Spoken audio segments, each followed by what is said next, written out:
नमस्कार विद्या किचन को आपण मन को स्वागत जनाऊँ। चलतु प्रस्तुत करवा गुआर। प्रथम मु 500 ग्राम गुआर नहीं जाइए। चलतु देखी नवा गुआर को केमिति सफा करवा। गुआर को कौलिया देखिकी नवा। गुआर आग और पछ पार्ट को हटेदेवा। तार मझी अंशर छड़ेदेवा। से मोटा पार्टा थे तेणुक बाहर करदे भल लगे। गुआर खाइबा को बहुत टेस्टी होता है। गुआर देखो मझी पार्टा को केमती बाहर करने भल भाव भल छड़े ने छुरी हो कि हाथ मध्यम छड़े ने ये बाहर करने।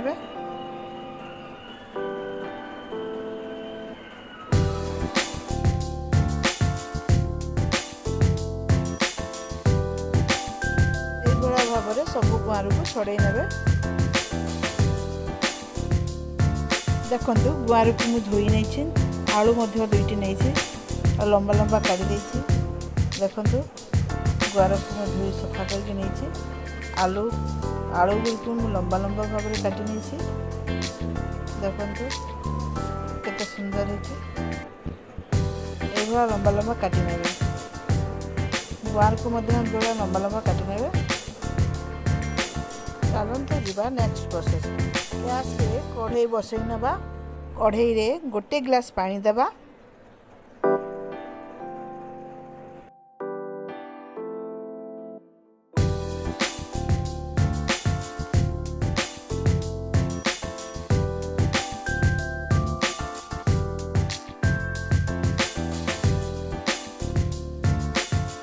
वन टीस्पून हलदी पकई देवा।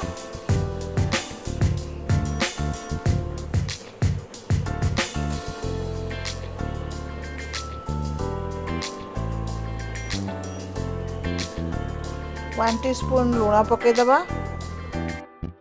चलते एवं गुआर पकईदेवा।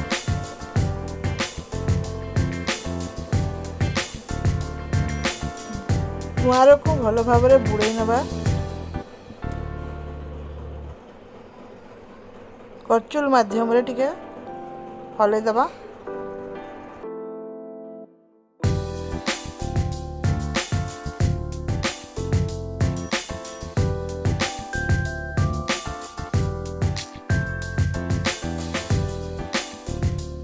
10 मिनट सिझापी छाड़देवा घोड़नी घोड़े।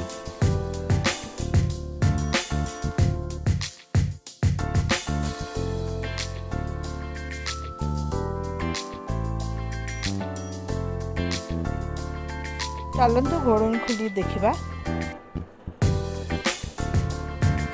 देखु गुआर आमर हो जाइए। आलू सीझी जाइए। चलतु एवं छाणी नेबा। देखंतु एई भलिया छाणी नेबा।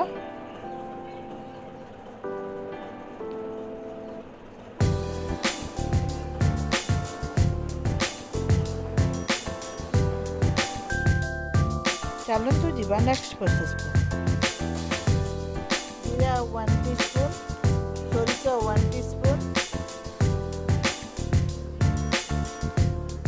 लसुण 8-10 करी, अदा 1 इंच, लंका 4टी, किसी गरम मसला, प्याज बड़ा साइज प्याज को मु गोटे चॉप कर नहीं। आउ गोटे बड़ साइज प्याज को मु रफली काटी नहीं। चलतु जार रे देई बाटी देवा।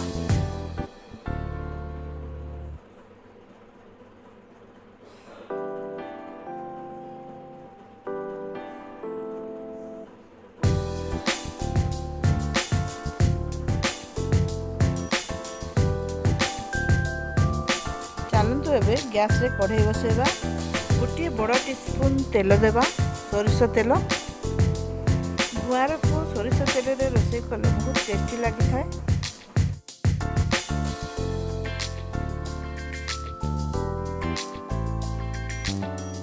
देखो तेल हो आसला। चलते सोरिष पकईदेवा। सोरिष 1 टीस्पून पकईदेवा।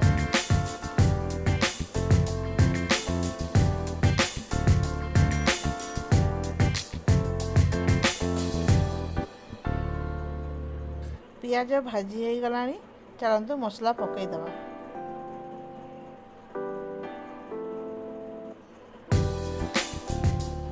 टमाटर पकईदबा। टमाटर को टिके चलईदबा।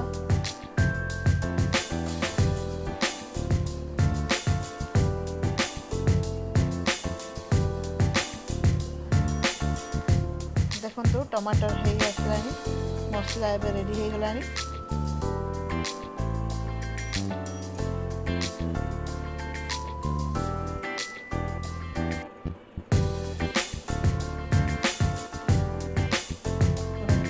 मसला रेडी हो गलानी।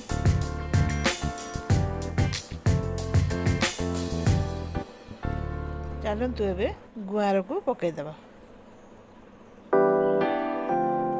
टिके घांटी नबा।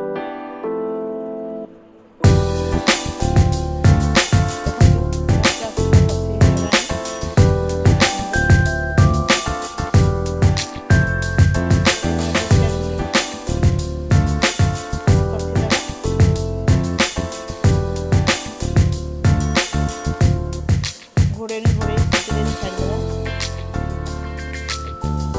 घोड़नी खोली देखा गुआर पूरा कषी हो जाइए। देखु मसला सब मिसी जाइए। घोड़नी खोले 2 मिनट छाड़देवा। घोड़नी खोली देखा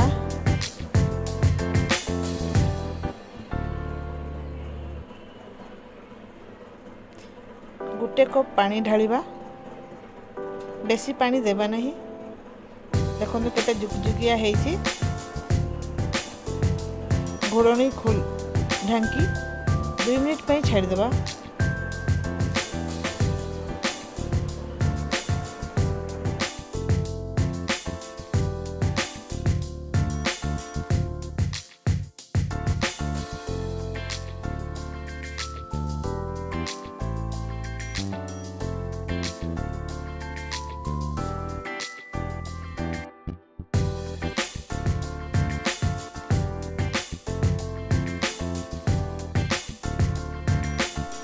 चलतु घोड़नी खोली देखा।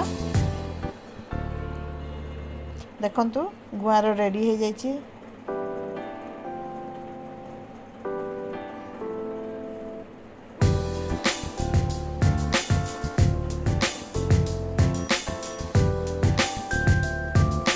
घोड़नी खोली देखा घाटी जुकजुकिया सुंदर देखा जाउछि। चलतु एबे गैस बंद करदेबा। देखु केते सुंदर होती केते टेस्टी देखा जाउछि।